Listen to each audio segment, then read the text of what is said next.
Mike McConathy, the Demon basketball coach, getting ready for a one-game week in conference season. That doesn't happen very often.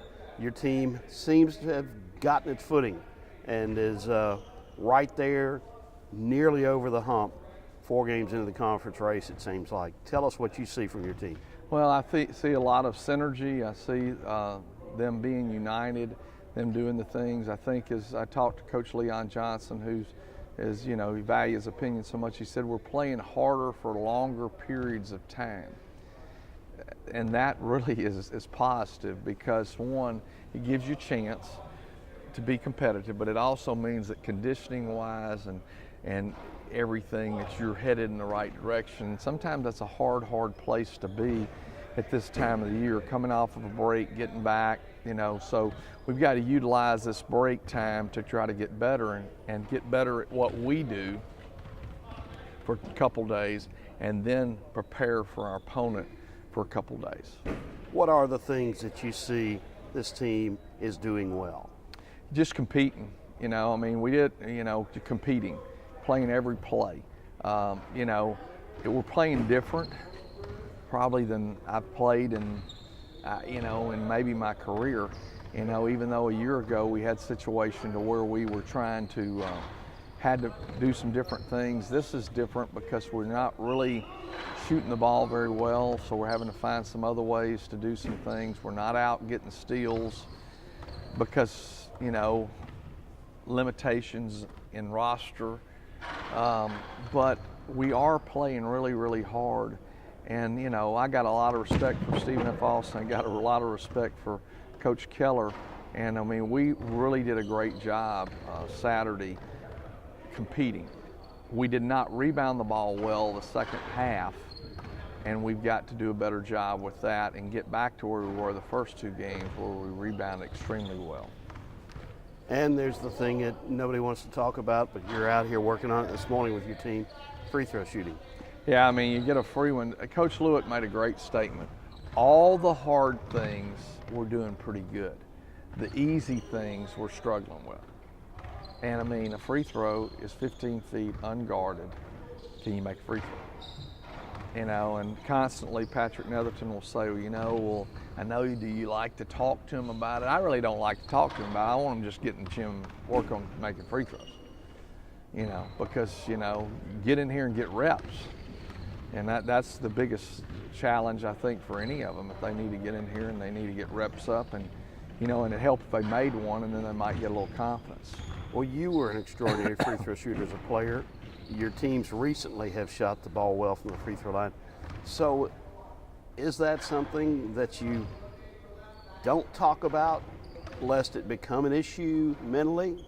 Or is it something that you... Well, we've kind of reached the point to where we probably need to talk about it because the other way hadn't worked. But I would say the biggest thing is rhythm and focus and lock down into what you're doing. And are they in a rhythm? Are they focused? Are they shooting this ball the same way every time? Because if you're not doing it the same way every time, every great free throw shooter has a rhythm. And, and I've watched them, and they're doing basically the same thing. My question would be, that I need to really study a little closer. What is their focus when they step up there?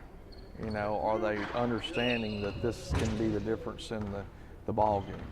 And you go back to Darian Dixon's 2 makes that he made the other night at Corpus Christi. He was locked in. He didn't shoot the ball well Saturday. He got hit in the mouth, and the rest of the day, 23 minutes. He took a hard lick. He didn't go back in the game. He's not in danger, but did he not maintain his focus through that? That's not a negative statement on him because he made 2 huge free throws in pressure situation. Know that he can do that. So why is that impacting all of them? Why aren't they making free throws? That's really a good point. And when we figure that out, we probably could sell that to all the other Division I coaches and make a good living. There's no question about that. Talk about some of the guys who are especially doing good things. Well, I think Ishmael Lane is doing some really good things. I think Isaiah Sweeney is kind of starting to climb back up the mountain to get to the top. Played really well at Corpus. Of course, he was 3 for 7 from the free throw line. I mean, 26 points, 5 for 10 from the three-point line. You know, I mean, I think C.J. Jones is playing well. You know, he's scored, had to score more. But the thing about CJ's not really he takes what's given, and he had a couple of driving buckets that were big. You know, his field goal percentage was not the best.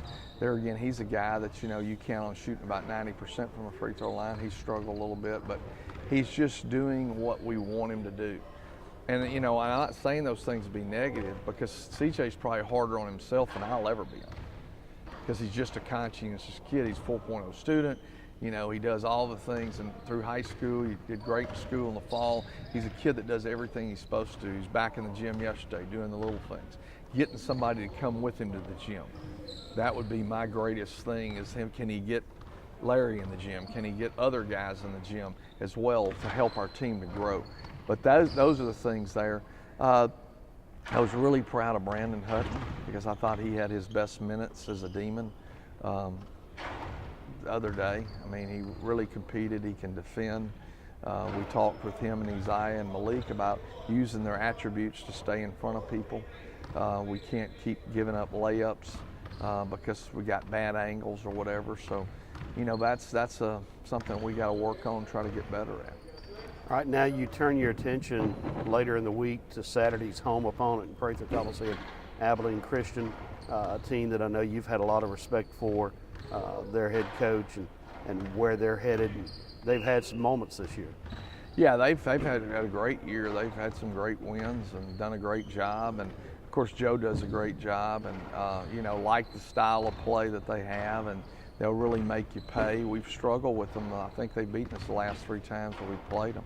One of them was here, I believe. And but we've been right there to win the games. Last year, you know, really Ish had 32 points against and did a great job. And hopefully we can go back and try to figure out how to reenact that. But Joe, they do a great job. Franklin's a great guard. It creates a lot of problems because he's can get to the goal and make shots.